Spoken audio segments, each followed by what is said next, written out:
하나님의 말씀입니다. 경청하십시오. 다윗이 사울에게 말하기를 마침에 요나단의 마음이 다윗의 마음과 하나가 되어 요나단이 그를 자기 생명같이 사랑하니라. 그날에 사울은 다윗을 머무르게 하고 그의 아버지 집으로 다시 돌아가기를 허락하지 아니하였고, 요나단은 다윗을 자기 생명같이 사랑하여 더불어 언약을 맺었으며, 요나단이 자기가 입었던 겉옷을 벗어 다윗에게 주었고 자기의 군복과 칼과 활과 띠도 그리 하였더라. 아멘. 성경을 가리켜 행복의 교과서다, 그렇게 말합니다. 그래서 성경을 읽으면 읽을수록 성경 지식이 더해가는 것이 아니라 점점 더 행복해져 가야 합니다. 행복해져 가야 해요. 성경이 위대한 것은 성경을 우리가 읽을 때 마음의 감동이 있고 또 은혜 받는다 그러지 않습니까? 마음의 감동이 있고 그리고 또 생각과 삶이 변화가 되는데, 어떻게 변화가 되느냐? 점점 더 행복해지는 것입니다. 하나님의 세계를 알아갈수록 여러분의 영혼의 세계가, 여러분의 가정과 여러분의 삶의 현장이 점점 더 행복해지시기를 바랍니다. 오늘 이야기는 사무엘서 강의 22번째 이야기로 다윗과 요나단의 이야기입니다. 우리나라에 이런 속담이 있습니다. 며느리가 미우면 누구까지 밉게 보인다고요? 우리나라 속담입니다. 며느리가 미우면 손자까지 밉게 보인다. 손자가 기가 막히게 예쁜데 며느리가 미우면 손자까지도 미워 보인다는 거예요. 일본에도 이와 비슷한 속담이 있습니다. 스님이 미우면 승복까지 밉게 보인다, 그런 속담이 있습니다. 다윗은 사울 왕 때문에 말도 못할 고난과 고통을 겪습니다. 살해 위협을 받죠. 그런데 요나단은요, 누굽니까? 그 사울 왕의 아들입니다. 속담대로라면 사울 왕이 미우면 요나단도 밉게 보여야 합니다. 사람의 상식 수준에서는요. 사울 왕이 나를 죽이려고 한다면 그 아들 요나단과 우정은 고사하고요, 점점 더 소원해져 가는 관계가 될 것 같은데 전혀 그렇지가 않습니다. 다윗과 요나단의 이야기를 보면 이 두 사람은요, 자신의 생명을 버릴 수 있을 정도로 사랑하는 깊은 우정을 나누는 사이인 것을 잘 알 수 있습니다.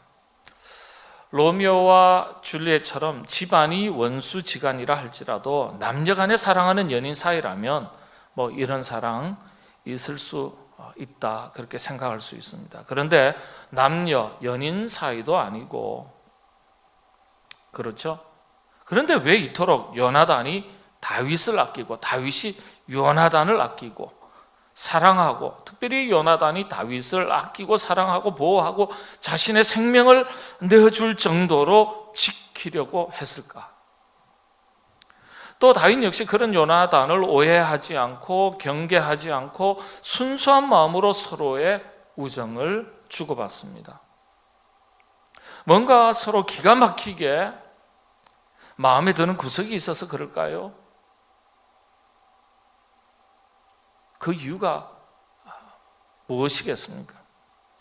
단순히 우정의 차원으로만 설명할 수 있겠습니까? 아무리 우정이라고 해도 아버지의 왕권이, 부왕의 왕권이 요나단 자신에게 승계가 되어야 하는데, 요나단 자신이 왕권을 승계해야 하는데 그 왕권이 다윗에게로 넘어갈지도 모른다면 과연 그런 관계를 유지할 수 있겠습니까?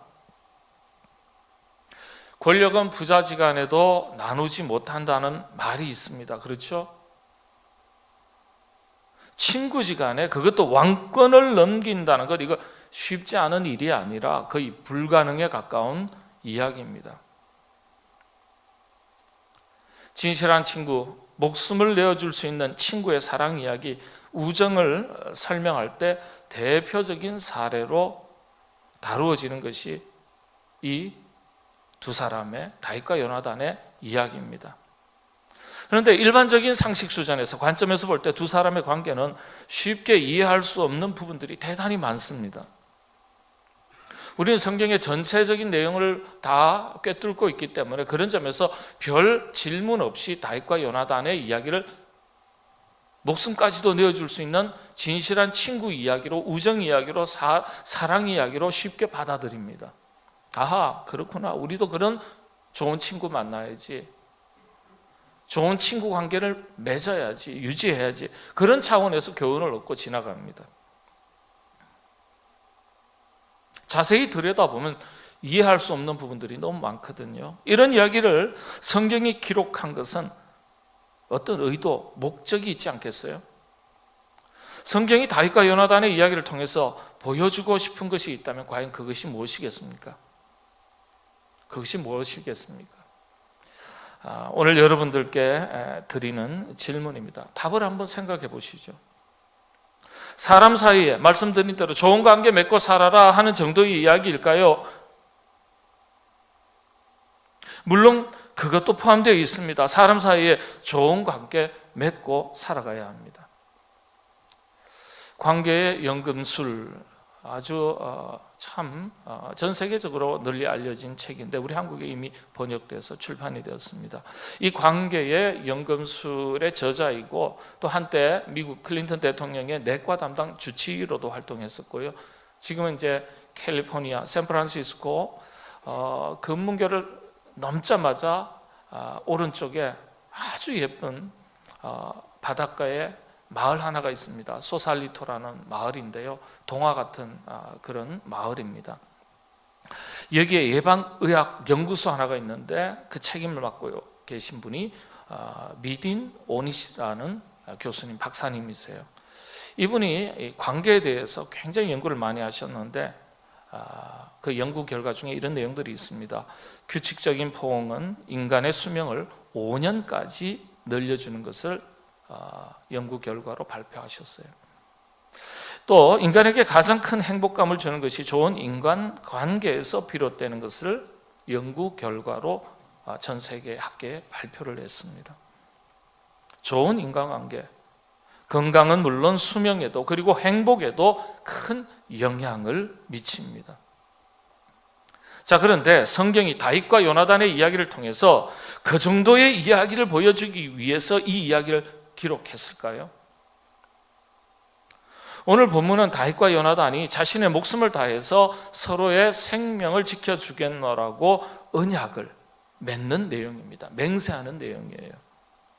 이런 언약이, 맹세가 두 사람 사이에 3번 있었습니다. 성경은 언제나 숫자가 단순한 숫자가 아니라 메타포, 은유가 있다 말씀드리지 않았습니까? 3번이면 강조하는 거예요. 오늘 본문 말씀 18장 1절부터 4절까지의 내용이 첫 번째 내용이고요, 첫 번째 서약, 맹세, 언약이고요, 두 번째는 사무엘상 20장 4절의 말씀인데, 내 마음의 소원이 무엇이든지 내가 너를 위해서 그것을 이루겠다, 행하겠다. 너를 위해서 내 마음의 소원이 무엇이든지 내가 행하겠다. 이건 생명을 지켜주기 위해서 무엇이든지 하겠다는 약속이에요. 보통 약속 아니죠. 사람은 약속하고도 안 지키거든요. 이런저런 사정 때문에 지키지 못할 때가 있기도 합니다만은 자신의 유익을 위해서 바꾸기도 하고 지키지 못하는 경우도 있어요. 그런데 또다시 약속합니다. 17절의 내용이거든요. 요나단의 사랑이 그를 다시 맹세하게 하였으니 이는 자기 생명을 사랑함같이 그를 사랑함이었더라. 다시 맹세했대요. 사랑 때문에. 여전히 불안해하는 다윗에게 또다시 지켜주겠노라고 맹세하는 이야기가 3번째 이야기입니다. 맹세입니다. 요나단이 이렇게 다윗과 언약을 맺었는데 이 언약을 맺기 직전에 어떤 사건이 있었냐 하면요, 바로 다윗이 골리앗을 쳐서 이긴 사건입니다. 그게 바로 17장에 기록되어 있습니다. 17장의 내용이 끝나자마자 18장에 막바로 맹세, 언약이 있는 거예요. 이 일 이후에 다윗이 골리앗을 쳐서 이긴 사건 이후에 요나단이요 다윗을 보는 시각이 완전히 틀려집니다. 다윗을 보면서 특별한 것을 보고 깨닫게 됩니다. 그게 무엇이겠습니까? 바로 여호와 하나님께서 다윗과 함께 하시는 것을 보게 된 거예요. 그냥 소년 다윗이 골리앗을 쳐서 이긴 게 아니라 그 사건을 통해서 하나님께서 다윗과 함께 하시는 것을, 역사하시는 것을 보게 된 거예요. 사무엘상 18장 12절 말씀이 바로 그거예요. 여호와께서 사울을 떠나 다윗과 함께 계심으로 뭐라고요? 사울을 떠나서 다윗과 함께 계셨다. 그래서 사울이 그를 두려워했다. 다윗을 통해서 이스라엘을 보호하시는 하나님의 역사, 손길을 보게 된 거예요. 여호와의 깃발이 아버지 부왕 사울 왕에게서 다윗에게로 옮겨간 것을 요나단이 깨닫게 되는 겁니다. 이건 신적 권위가 사울 왕에게서 다윗에게로 옮겨간 것을 의미합니다. 아버지와 달리 요나단은요 영적인 눈을 가졌던 사람입니다. 영적인 눈을 가지고 있으니까 사람의 상식 수준을 뛰어넘는 거예요. 사람의 감정을 뛰어넘는 거예요. 사람이 보지 못하는 것을 보게 된 거예요. 하나님의 역사, 하나님의 뜻을 보게 된 거예요. 다윗은 물론이죠. 영적인 사람들은 서로 통해요. 이스라엘 백성들을 위해서 다윗을 보내시고 사용하시는 하나님의 역사를 보게 된 것입니다. 인간적인 어떤 매력 때문에, 인간적인 어떤 성격적인 부분 때문에, 서로 어떤 이해관계 때문에, 나하고 잘 맞는 어떤 점들이 있기 때문에 다윗을 가까이 하고 소중히 여기고 아끼고 사랑하는 게 아니에요. 인간적인 차원이 아니에요. 하나님께서 그와 함께 하시고 그를 귀하게 여기시고 그를 사용하시는 하나님의 역사, 하나님의 손길을 본 거예요. 그래서 요나단이 다윗을 그토록 그렇게 귀하게 여기고 지키고 사랑하는 거예요.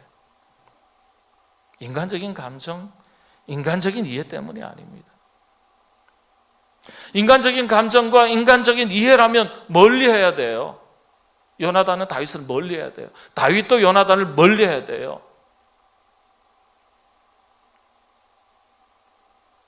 요나단의 입장에서는 나의 왕권 승계에 위협이 되는 인물이니까. 다윗의 입장에서는 나를 죽이려고 하는 사울 왕의 누구라고요? 아들이니까 언제 내 등을 칠지 모른다. 경계해야 돼요. 인간적인 감정, 인간적인 차원, 인간적인 이해가 아니에요. 바로 이것이 요나단이 다윗을 그토록 사랑하고 지키려고 보호하려고 했던 이유입니다. 관점이 완전히 틀려요. 요나단의 그런 마음과 배려가 하나님께서 함께 하시는 손길인 것을 깨달았기 때문에 다윗 역시 요나단을 신뢰하고 의지한 거예요. 그래서 두 사람의 관계가 멋진 우정으로 발전할 수 있게 된 것입니다. 그 다윗과 요나단의 우정이, 사랑이 인간적인 수준에서 출발한 게 아닙니다. 그래서 이 이야기를 통해서 성경이 우리에게 보여주고 싶은 진짜 이야기는요, 우정이 아니라 믿음입니다. 믿음. 그런 진실한 인간관계, 깊은 우정의 관계를 가능하게 하는 힘이 무엇이냐? 그게 믿음이라는 거예요. 바꿔 말씀을 드리면 그런 믿음이 있을 때 인간관계에 있어서 인간의 상식의 수준을 뛰어넘고 서로 다른 것이 불편하지 않고 나하고 생각이 달라도 나하고 입장이 달라도 어떤 이해가 달라도 어떤 좀 기질이 달라도 배경이 달라도 어떤 스타일이나 성격적인 부분이 달라도 뛰어넘을 수 있다는 거예요. 믿음이 그걸 가능케 하는 거예요. 그런 수준, 그런 한계를 극복하지 못하는 믿음이라면 사실 우리의 믿음은 초라한 믿음이 될 수 있습니다. 별로 능력을 보여주지 못하는 믿음이 될 수 있어요. 다윗과 요나단은 인간적인 수준으로 기준으로 볼 때는요, 같이 어울릴 수 없는 사람들이에요. 그렇지 않습니까? 격이 달라요. 격이. 한 사람은 목동 출신이고 한 사람은 왕자예요. 한 사람은 배움이 짧고 한 사람은 왕자의 수업을 받았던 사람이에요. 생활 수준도 다르지 않습니까? 한 사람은 목동으로 살았고 한 사람은 왕자로 왕궁에서 살았어요. 인간적으로는 결코 가까이 하기가 쉽지 않습니다. 불편할지도 몰라요. 그런데 그런 인간적인 수준, 이해, 감정을 다 뛰어넘도록 이끈 힘이 뭐겠습니까? 그게 바로 믿음이라는 거예요. 다윗과 요나단의 이야기는 우정을 보여주고자 하는 게 아니에요. 가르쳐주는 게 아니에요. 믿음을 가르쳐주는 거예요. 성경은 이걸 보여주고 싶은 거예요. 이게 바로 다윗과 요나단의 이야기를 기록한 성경의 의도입니다. 의도, 목적, 이유예요.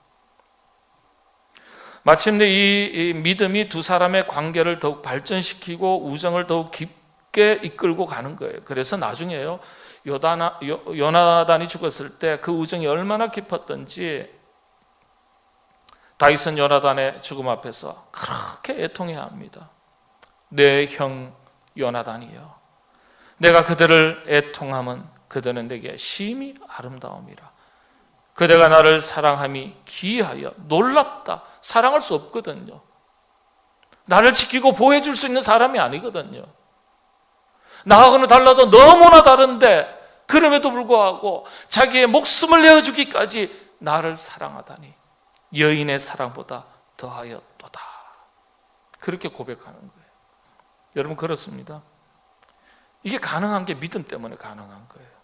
그래서 여러분, 믿음은 사람의 상식을 뛰어넘게 하는 거예요. 사람의 감정을 뛰어넘게 합니다. 상식적으로는 감정으로는 안 되는데 그걸 가능하게 해주는 힘이 바로 믿음인 것을 성경이 가르쳐 주는 거예요. 사람의 상식으로는 감정으로는 사랑할 수 없는데, 용서가 안 되는데, 미워할 수밖에 없는데 그것을 넘어설 수 있게 하는 것이 믿음입니다. 그래서 성경은 이렇게 이야기합니다. 너희가 만일 너희를 사랑하는 자만을 사랑하면 칭찬받을 것이 무엇이냐? 죄인들도 사랑하는 자는 사랑하느니라. 또 성경이 이렇게 이야기합니다. 너희가 너희를 사랑하는 자를 사랑하면 무슨 상이 있으리요? 세리도 이같이 아니하느냐? 또 너희가 너희 형제에게만 무난하면 남보다 더하는 것이 무엇이냐? 이방인들도 이같이 아니하느냐? 그러므로 하늘에 계신 너희 아버지의 온전하심과 같이 너희도 온전하라. 인간적인 수준을 얘기하는 게 아니라 믿음의 수준을 얘기하는 거예요. 여러분, 신앙은 원수도 사랑하게 하는 힘이 있습니다. 용서받지 못할 사람도 용서하게 하는 힘이 있습니다. 그래서 믿음이 있으면서도 사람의 상식을 뛰어넘지 못하면, 사람의 감정을 뛰어넘지 못하면 그 믿음, 부끄러운 믿음 될 수 있습니다. 성경은 바로 이것을 우리에게 가르쳐주고 있습니다. 여러분의 믿음이 요나단과 다윗과 같은 믿음이 되시기를 바랍니다. 그리고 그 믿음으로 인해서 여러분이 맺고 있는 모든 인간 관계가 그렇게 발전해 나가고 성숙해지고 행복해져가는 관계가 되시기를 바랍니다. 그래서 여러분, 예수 믿는 사람은 인간관계가 좋아야 돼요. 관계에서 성공할 수 있어야 합니다. 믿음이 있단 말하지만 관계에서 실패하면 믿음이 초라해지고 부끄러워집니다. 말씀을 마칩니다. 여러분, 인간관계 어떠세요? 부부관계 어떠세요? 부모 자식 간의 관계 어떻습니까? 친구관계 어떻습니까? 여러분, 성도관계 어떻습니까? 교인관계. 좋은 관계가 행복입니다. 관계에 성공하시게 되기를 바랍니다. 사람 수준에서 인간관계 하지 마시고, 맺지 마시고 믿음의 수준으로 끌어올려서 인간관계 맺어가시게 되기를 바랍니다. 우리 자신의 믿음이 좋은 관계를 만들어내지 못하면 우리의 믿음은 말씀드린 대로 부끄러운 것이 될 수 있습니다. 여러분의 믿음이 좋은 관계를 만들어낼 수 있는 그런 능력 있는 믿음이 되시기를 바랍니다. 교회 생활도 그렇지 않습니까? 신앙생활 잘한다는 것, 관계의 끈이 잘 연결되어 있는 것을 말합니다. 하나님과의 좋은 관계 아니겠습니까? 목회자의 좋은 관계 아니겠습니까? 성도와의 좋은 관계 아니겠어요? 관계에 성공하시게 되기를 바랍니다. 이것이 여러분들에게 큰 행복이 될 줄로 믿습니다. 기도하겠습니다. 하나님, 다윗과 요나단의 이야기를 통해서 우리가 인간관계를 어찌 맺어야 하는지 영적인 교훈을 찾게 하신 것 감사합니다. 이런저런 이유와 조건과 기준을 가지고 관계를 맺는 우리가 아니라 원수까지도 사랑하라 하신 주님의 말씀을 붙들고 우리의 인간관계가 사람 수준이 아닌 믿음의 수준으로 관계를 맺어갈 수 있는 그와 같은 능력 있는 우리의 믿음이요 우리의 인간관계가 되게 하여 주시옵소서.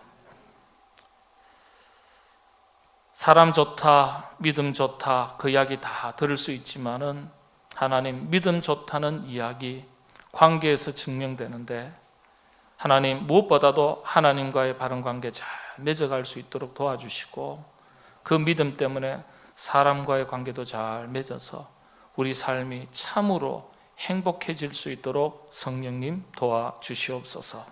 예수님의 이름으로 기도하옵나이다. 아멘.